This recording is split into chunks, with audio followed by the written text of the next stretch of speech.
हर हर महादेव, देवों के देव महादेव के चरण में प्रणाम करता हूँ। दुर्गा माँ के चरण में प्रणाम करता हूँ। सरस्वती माँ के चरण में प्रणाम करता हूँ। गणेश भगवान के चरण में प्रणाम करता हूँ। गुरु भाई गुरु बहनों के चरणों में प्रणाम करता हूँ। गुरु भाई गुरु बहन, आज एक बहुत ही अमूल्य कथा सुनाने जा रहा हूँ, जो कृपया ध्यान से सुनिएगा कि जीवन का महत्व क्या है, जिंदगी क्या है, उसके बारे में आपको एक कथा सुनाने जा रहा हूँ। एक समय गुरु भाई गुरु बहन, एक समय राजा अपने वन में शिकार खेलने के लिए गए। वहां गए तो जंगल में बीचे बीच पहुंच गए। उनको राजा को बहुत कस के प्यास लगा तो पानी के लिए वो छटपटाने लगा, इधर उधर देखने लगे। कन्हू उन्हें पानी नहीं मिला। लग रहा था कि पानी के बिना उसका अब जीवन नहीं बचेगा, वो मर जाएंगे, इतना व्याकुल हो गए। तभी उनको एक जंगल में एक झोपड़ी नजर आया, जो जंगली आदमी का एक झोपड़ी था। उस झोपड़ी के पास राजा पहुंचे, वहां चाल किए। अंदर से वन का आदमी, जो वन में रहता था, वो आदमी निकल के आया।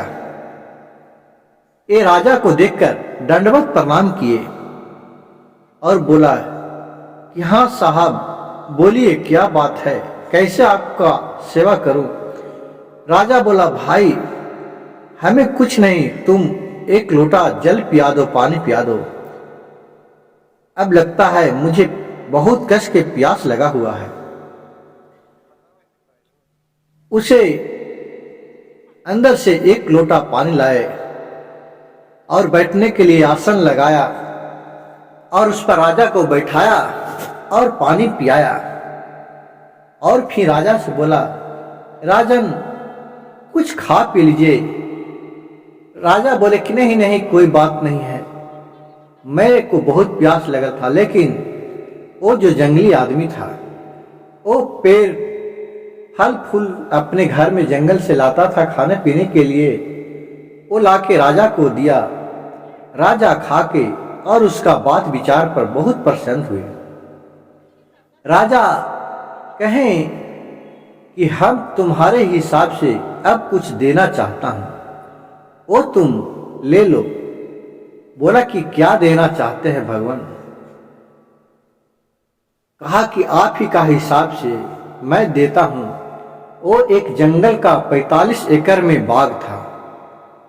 वहां चंदन का लकड़ी था, चंदन का बाग था। वो बाग को इसका नाम पर कर दिया। बोला कि वहां का बाग बगीचा है, जो अब आपके नाम का हुआ। उससे तुम जितना चाहेगा, उससे तुम अपना जीवन व्यतीत करेगा, अच्छा तरी पैसा कौड़ी कमाएगा और अच्छा तरी सुख शांति से रहेगा।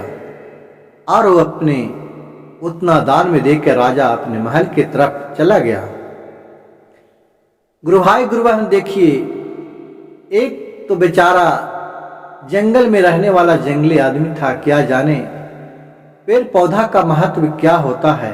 ये तो जंगल से लकड़ी काटता था, बेचता था और अपना 2 पैसा लाता था और फल फूल ला के अपना जीवन व्यतीत कर रहा था। अब एक कम से कम इतना खुशी है कि चलो, वो तो उतना जंगल मिल गया हमारे नाम से, अब वहां तो कोई बोलेगा नहीं।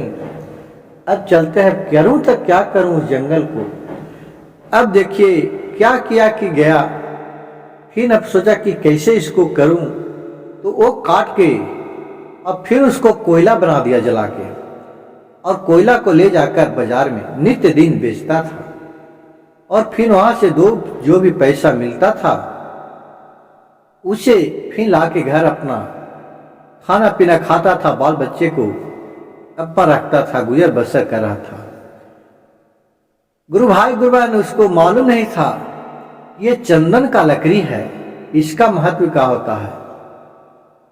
आपके पास अगर सोना है, आपने कभी सोना का महत्व नहीं जाने हैं, नहीं देखे हैं, तो आप तो उसे एक पीतल के समझ के उसको बेच दीजिएगा, हटा दीजिएगा।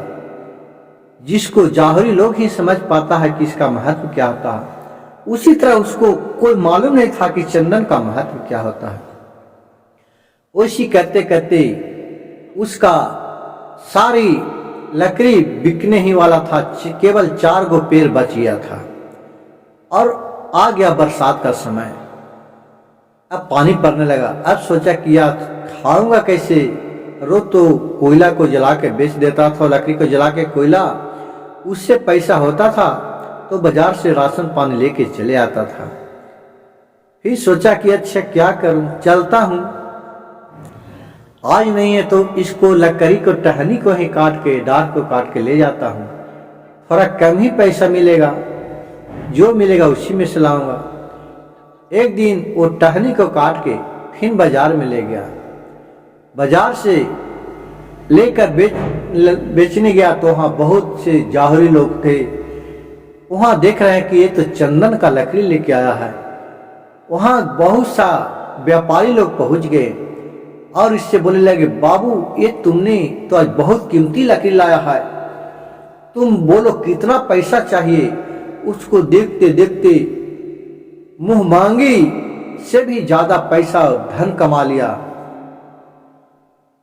कहा, इस सोचने लगा है ये लकड़ी को तो इतना पैसा आज मिला, और बोलने लगा जो व्यापारी था कि तुम कल लाना था हमको देना। वो व्यापारी बोल रहा कि तुम लाना था हमको देना। जैसे बाजार में अच्छा सामान जाता है तो लोग भीड़ लग जाता है, लोग अच्छा रकम देके उसको ले लेते हैं, उसी तरह ये सोचने लगा कि इसमें क्या गुण है, और ढेर सा पैसा लेकर वहां माथा पर हाथ धर लिया कि बाप रे बाप, हमने तो सबको कोयला जला के बेचता था, कोयला में तो उतना पैसा नहीं मिला जितना आज हमको लकड़ी में पैसा मिला।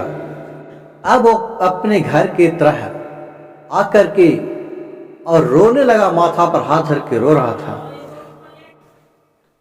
तो उधर से शंकर भगवान बुढ़ा का रूप धर के आए और बोले, बच्चे क्यों तू रो रहा है?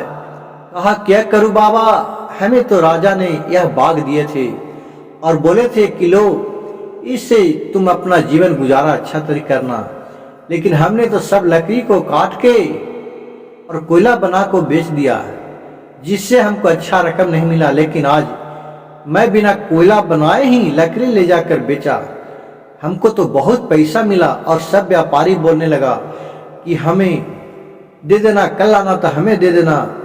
अब हमको तो समझ में नहीं आ रहा है कि मैंने तो इतना लकड़ी को कोयला जला दिया, आज वो रहता तो हम कितना पैसा वाले हो जाते। बाबा ने बोले कि जो समय बीत गया है उसे पछतावा करने से क्या फायदा है, वो तो वापस नहीं आ सकता है। अब जो बच रहा है उस पर अमल करो, जो बीत चुका है वो फिर वापस नहीं आएगा, जो बीतने वाला है उसको सुधारो।